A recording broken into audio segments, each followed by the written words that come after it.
Hello, my grandbabies. Welcome to another episode of Good Night with Gramsci.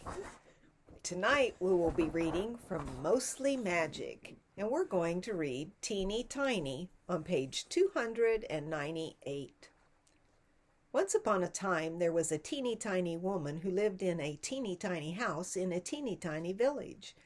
Now, one day this teeny tiny woman put on her teeny tiny bonnet and went out of her teeny tiny house to take a teeny tiny walk. And when this teeny tiny woman had gone a teeny tiny way, she came to a teeny tiny gate. So the teeny tiny woman opened the teeny tiny gate and went into the teeny tiny churchyard. And when this teeny tiny woman had got into the teeny tiny churchyard, she saw a teeny tiny bone on a teeny tiny grave.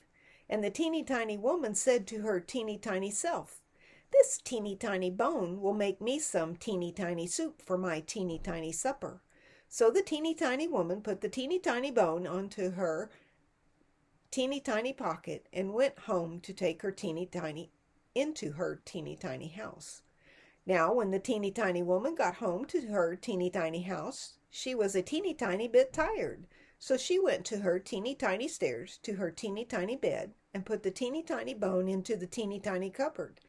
And when the teeny tiny woman had been asleep a teeny tiny time, she was awakened by a teeny tiny voice from the teeny tiny cupboard which said, "Give me my bone."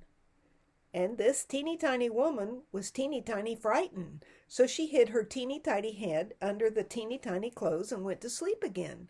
And when she had been to sleep again a teeny tiny time, and a teeny tiny voice again cried from the teeny tiny cupboard in a teeny tiny louder, "Give me my bone." This made the teeny tiny woman a teeny tiny more frightened, so she hid her teeny tiny head and a teeny tiny further under the teeny tiny clothes. And when the teeny tiny woman had been to sleep again a teeny tiny time, the teeny tiny voice from the teeny tiny cupboard said, again, a teeny tiny louder, "Give me my bone." And this teeny tiny woman was a teeny tiny bit more frightened, but she put her teeny tiny head out of the teeny tiny clothes and said in her loudest teeny tiny voice, "Take it!" That's the end.